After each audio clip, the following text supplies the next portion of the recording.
So moving to the how you can create your own passwords without any personal connections, without any dates, without any numbers which can link to your personal life.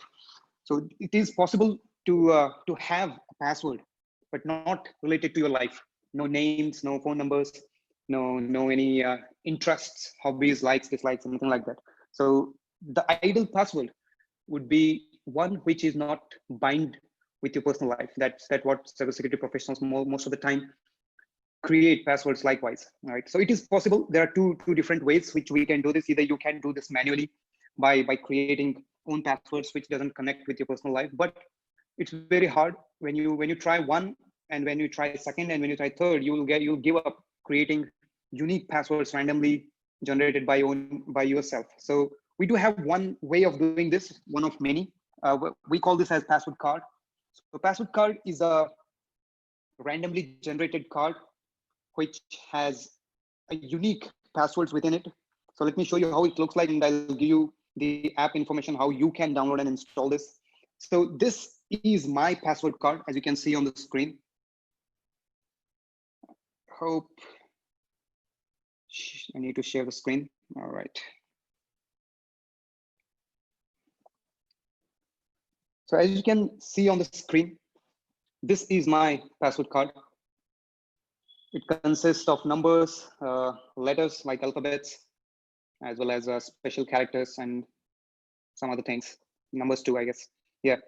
So all my passwords are inside this now. So if I give it to someone and tell them that my computer password is somewhere within this, so the possibility of finding that password is very low. I'm not saying it's impossible. It might take years, it might take centuries, it might take, I don't know how many days, but there is a possibility they can able to find, but that possibility is quite low. So all my passwords are inside this. So how this works is, as you can see on the left side, there are numbers, and on the top side, there are symbols. So being a user, you have to remember only two things: one, a number, and a symbol. So if, for the sake of demonstration,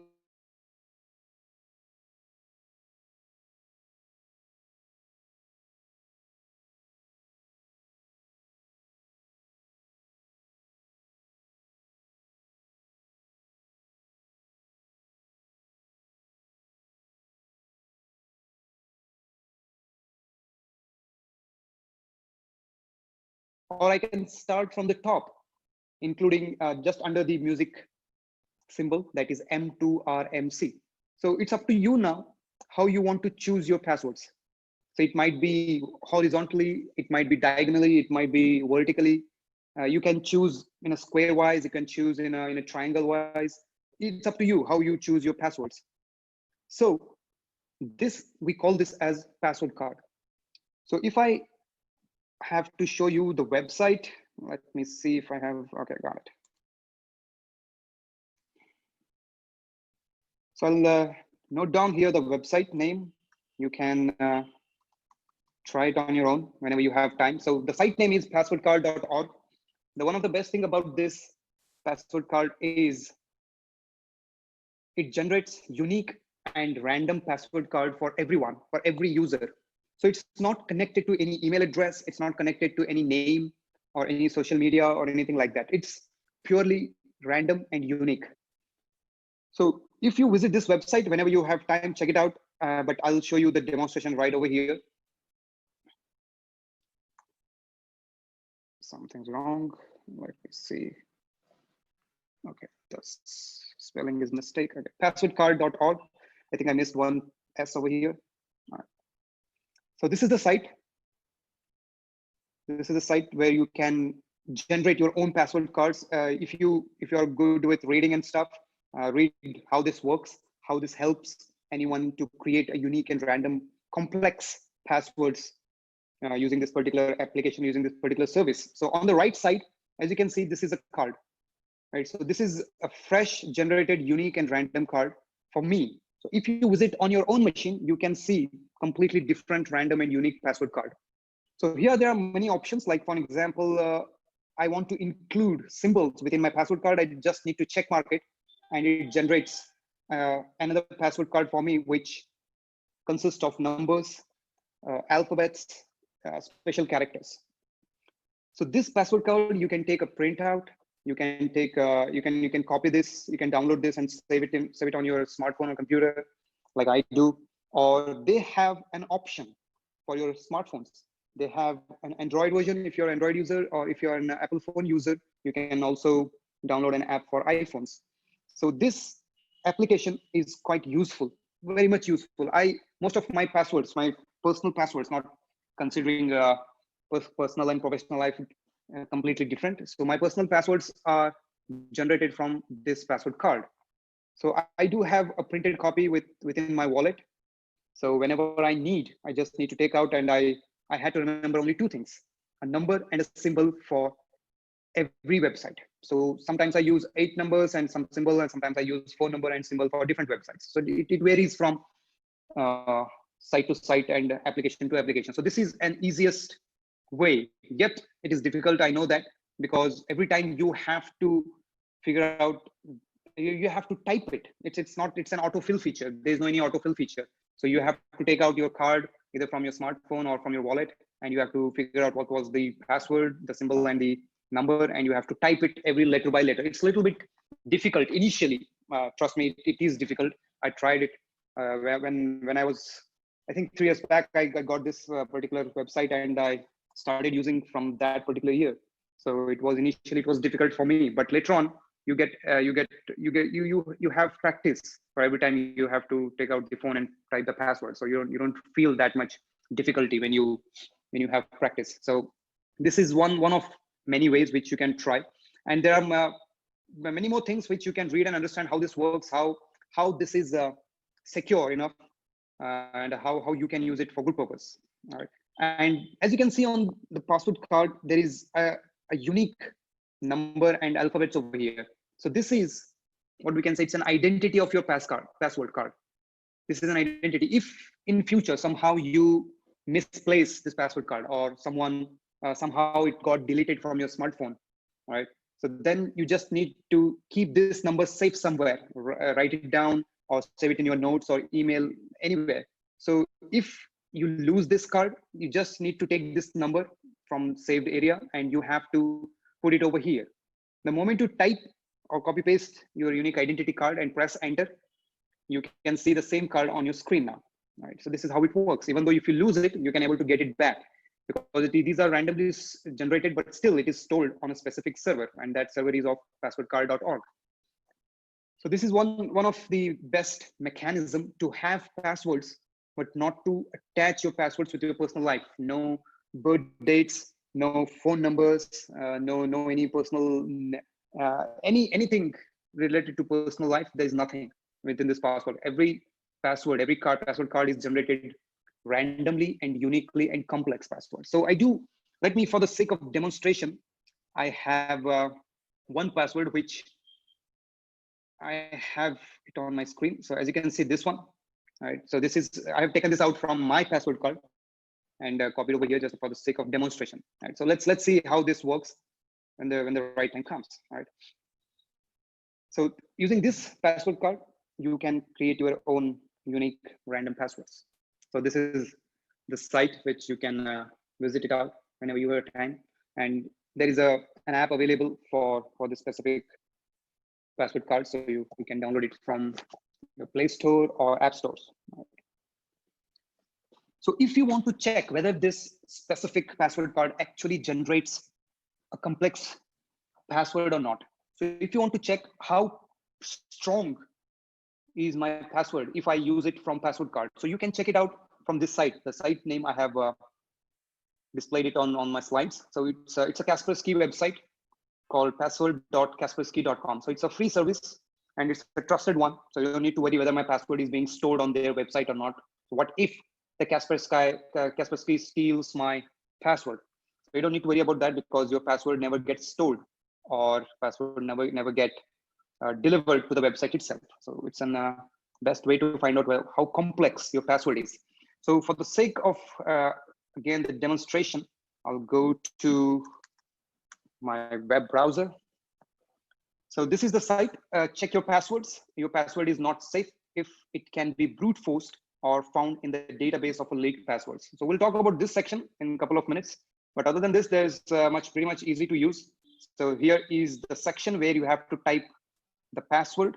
So I do have this one, which is I have taken it out from, as I said, from my password card. So I just need to put it over here and let them analyze. So as you can see, the result, it says it gives instant result. It says nice password. Your password is, it says hack resistant. I would not say it's hack resistant, but it might be crack resistant, but because there are so many ways to hack into passwords, we'll talk about in a minute. And it also says your password does not appear in any of the databases of leaked passwords. So when companies get hacked, hackers usually take the database. It might consist of your phone numbers, your email addresses and passwords, and put it online. So this is what they're talking about. So as you can see, any average computer might take 10,000 plus centuries to crack the password, which I have taken it out from my password card. So before you choose any password, you can check the complexity of that particular password, how much time it can take from an average home computer point of view. So accordingly, you have to choose the right password. So there is no any difference between using whether you have 10-character password or whether you have a 64-character password.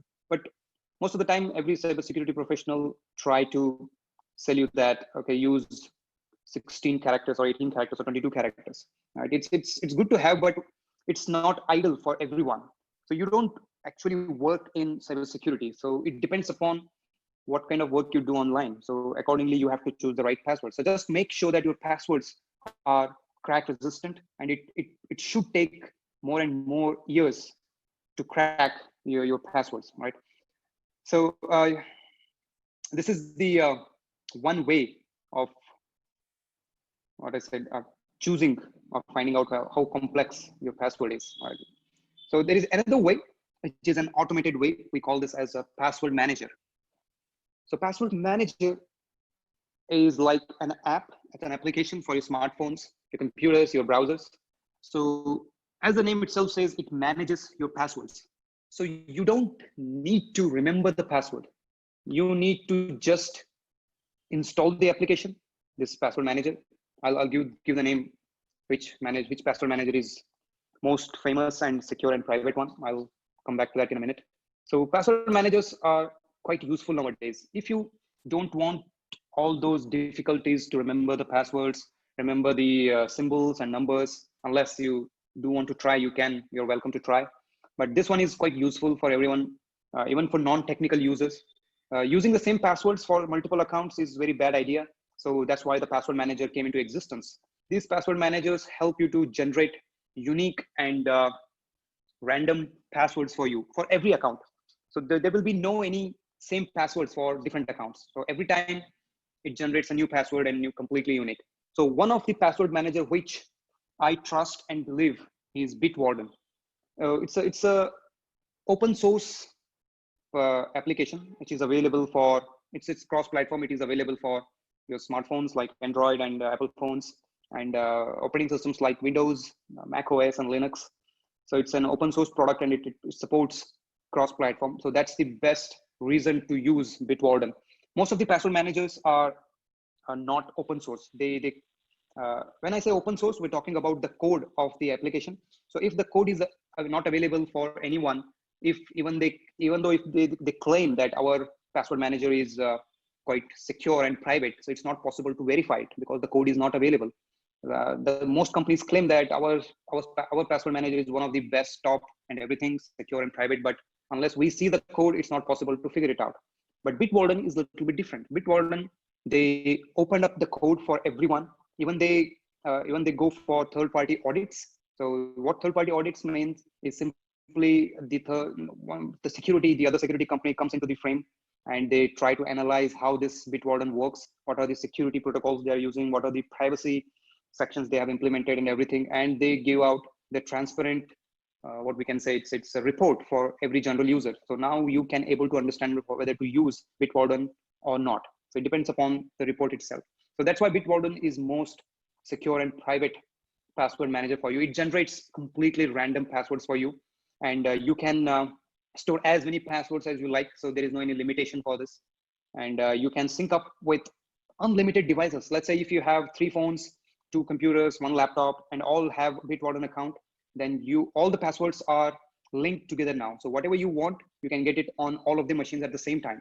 So it's not like you have passwords on iPhone, but you don't have that same password on Android. It doesn't work likewise. So you can have all the passwords on different devices. So it's an unlimited device synchronization. They have a feature, and they also have a auto form fill up feature, which is quite amazing. Most of the password managers have this, but this one is very, what we can say, important feature from a user's point of view.